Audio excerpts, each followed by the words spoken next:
একাধিক হাঁসের মৃত্যু। ময়নাতদন্তের দাবি। জানা গেছে চুচুড়ার সিংহী বাগানের বাসিন্দা ইতি বিশ্বাস স্বামী রোগ শয্যায়, একমাত্র ছেলে ব্লাড ক্যান্সারে আক্রান্ত। পাঁপড় ভাজা আর ঝালমুড়ি বিক্রি করে কোনোভাবে দিন গুজরান তার। ঘোর অনটনের এই সংসারে একটু সুরাহা বলতে হাঁস। ইতির 10টি হাঁস ছিল, যার ডিম বিক্রি করেই সংসারে কিছুটা সুরাহা হতো। এর মধ্যে এই 3টি হাঁস শনিবার হঠাৎই মারা গেল। পোষ্যের মৃত্যুতে গভীরভাবে ভেঙে পড়েছেন ইতি দেবী। ইতি বলেন, হাঁসগুলি ছেড়ে দেওয়ার জন্য হাঁস ঘর খুলি, হঠাৎ দেখতে পায় 3টি হাঁস কিছু মুড়ি খেয়ে ছটপট করতে করতে জলে চলে গেল। মুড়ির প্যাকেট তুলে দেখি কেমন কটু গন্ধ রয়েছে, তাতে সন্দেহ হয়। মুড়ি ছুঁড়ে ফেলে দিয়ে ঠোঙাটা রেখে দিই। বুঝতে পারি কেউ শত্রুতা করেছে। বরফ চাপা দিয়ে রেখে দিয়ে মৃত হাঁসগুলোকে এরপরেই স্থানীয় পঞ্চায়েত সদস্যকে জানায়। তিনি বিষয়টি পুলিশকে জানাতে বলেন। পুলিশে জানালে আমাদের পশু হাসপাতালে যেতে বলে। সেই মতোই হাসপাতালে আসি। হাসপাতাল বলে পুলিশে লেখানো অভিযোগপত্র লাগবে, এমন কয়েকদিন পেরিয়ে যায়। ইতির সন্দেহ তার হাঁসগুলিকে মুড়িতে বিষ মিশিয়ে মেরে ফেলা হয়েছে। প্রতিবেশী একজনের সঙ্গে মাস 6 আগে অশান্তি হয়েছিল, তবে বিষ কে দিয়েছে তা দেখতে না পাওয়ায় তিনিও কারণ নামে অভিযোগ করেননি।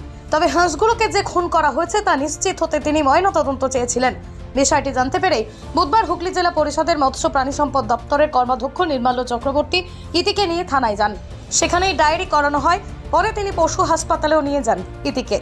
ময়নাতদন্তের জন্য মৃত হাঁসগুলিকে কলকাতায় পাঠানোর ব্যবস্থাও করেন। নির্মাল্য জানান, এক গরিব মহিলা 3টি হাঁস মারা গিয়েছে। আইনের কচকচানিতে 3 দিন ধরে তিনি ঘুরে বেড়াচ্ছেন। এদিকে প্রাণী ময়নাতদন্তের জন্য জেলা প্রাণী সম্পদ দপ্তরের পরিকাঠামো নেই, তাই কলকাতার বেলগাছিয়া ল্যাবরেটরিতে পাঠানো হলো ইতির হাঁসগুলোকে। খুবই মর্মান্তিক ঘটনা একটা। যে একজন মহিলা এসছেন, মহিলার যে হাঁসগুলো ছিল উনি সন্দেহ করছেন যে হাঁসের ওপর বিষ প্রয়োগ করা হয়েছে, এবং বিষ প্রয়োগ করা হয়েছে বলে হাঁসটা মারাও গেছে বর্তমানে। 3টে হাঁস মারা গেছে বর্তমানে। তো আমাদের এখানে উনি এসছেন, উনি যে আমাদের আইনের কচকচানির মধ্যে উনি পড়ে গেছেন, আমাদের সেটা জানা ছিল না। আমরা যখনই জেনেছি, আমাদের এখন যেটা করণীয় সেটা হচ্ছে আমাদের পুলিশ থেকে একটা উনি জেনারেল ডায়েরি ইতিমধ্যেই দায়ের করেছেন। জেনারেল ডায়েরি দায়ের করলে তো এই পুরো প্রক্রিয়াটার সমাধান হবে না, কারণ আমাদের এটা উনি যেটা বলছেন যে বিষ প্রয়োগ করে মারা হয়েছে, তাহলে সেন্ট্রাল ফরেন্সিক সায়েন্টিফিক ল্যাবরেটরিতে রিসার্চটাকে প্রিজার্ভ করে পাঠাতে হবে। তো আমরা এখন থানায় যাচ্ছি, থানায় গিয়ে পুলিশের থেকে রিকুইজিশন নিয়ে আসছি যে এই ক্যারাকাসের ওপর, অর্থাৎ এই যে হাঁসটি মৃত হাঁসটির ওপর যাতে পিএম করানো হোক। পিএম করানো হলে উনি যদি বলে দেন, তাহলে আমরা এটাকে সিল করে গালা দিয়ে একদম সেন্ট্রাল ফরেন্সিক সায়েন্টিফিক ল্যাবরেটরিতে উনার যে সন্দেহ, সেই সন্দেহ যদি বাস্তবে নির্মূল করতে হয়, তাহলে সেন্ট্রাল ফরেন্সিক সায়েন্টিফিক ল্যাবরেটরিতে পাঠাতেই হবে যে বিষ প্রয়োগ হয়েছে কি হয়নি। আপনি জেলা পরিষদের প্রাণী দপ্তরে রয়েছেন, এরকম একজন গ্রামের মহিলা যার পারিবারিক এত অশান্তি, 3টে মাত্র হাঁস, আমরা নর্মালি বলি হাঁস মরলে লোকে ফেলে দেয়, এই যে লড়াই সেদিন থেকে বরফ চাপা দিয়ে বাড়িতে রেখেছে, কি বলবেন?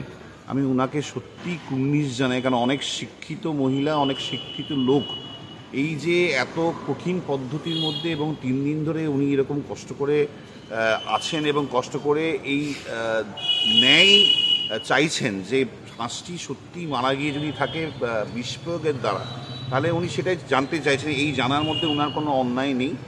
পরিশ্রম করা মানুষের পরিশ্রম কখনো বিফলে যায় না, এবং এটাও সত্যি WBCS সিলেবাস ভালোভাবে পড়া ছেলে মেয়েদেরও WBCS না হলেও কোনো না কোনো সরকারি চাকরি লেগেই যায়। তবে এর জন্য দরকার স্মার্ট হার্ডওয়ার্ক। সেই জন্যই আমরা অর্থাৎ success competitive coaching, success academy hub সর্বদা প্রস্তুত। তোমার স্বপ্নের সরকারি চাকরি ক্র্যাক করতে আমরা সাহায্য করব তোমাকে। বেসিক থেকে অ্যাডভান্স লেভেলের যাবতীয় সিলেবাস পড়াবো আমরা। WBCS, WBPKP, SSC, SLST, TET rail, army, bank সহ ইত্যাদি চাকরির প্রস্তুতি আমরা করিয়ে থাকি। আমাদের অনলাইন এবং অফলাইন ব্যাচে ভর্তি চলছে। যোগাযোগের নাম্বারটি হলো 9647617485। আমাদের অফলাইনের ঠিকানা আরামবাগ বাস স্ট্যান্ড, 4র্থ তল, সাকসেস কম্পিটিটিভ কোচিং অথবা সাকসেস একাডেমি হাব, যা তোমার ফ্রেন্ডস, ফিলোসফার অ্যান্ড গাইড। কি গো, আমার নেকলেসটা কেনার ব্যাপারে কিছু ভাবলে? কোথা থেকে কিনবে? সমস্যা হলো কে যে কেমন জিনিস দেয়। এই সর্বকালের প্রথম আলমগিনি প্যালেসের সোনার গহনা, দামও মজুরি সাধারণ জুয়েলার্সের মতোই। প্রচুর চোখ ধাঁধানো নিত্য নতুন এক্সক্লুসিভ গহনার ডিজাইন, যা আপনাদের মন কাড়ার মতো। বাহু, অন্নপ্রাশন অথবা যে কোনো অনুষ্ঠানে আপনার পছন্দ মতো গহনা অর্ডার নেওয়া হয়। যখন দাম ও মজুরি সাধারণ জুয়েলার্সের মতোই, নিত্য নতুন ডিজাইন ও প্রতিটি গয়না গ্যারান্টিযুক্ত পাওয়া যাচ্ছে, তাহলে আজই চলো শোরুমে আলমগিনি প্যালেসে।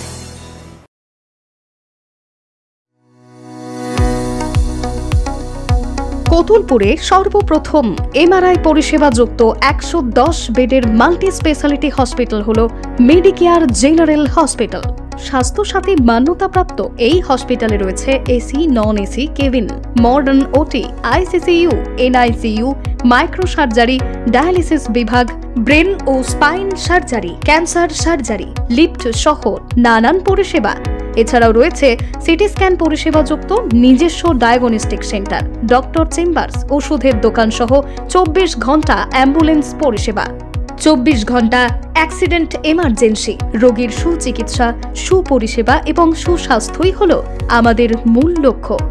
ঠিকানা সরিষাদিঘি, কতুলপুর, বাঁকুড়া। যোগাযোগ নম্বর 9434216662 অথবা যোগাযোগ করুন 9732212924 এই নম্বরে। তন্ত্র মন্ত্র করে দেখি তার ভিতরে তুমি না। তন্ত্রমন্ত্রে আমরা বিশ্বাসী নই, মানব প্রেমে বিশ্বাসী।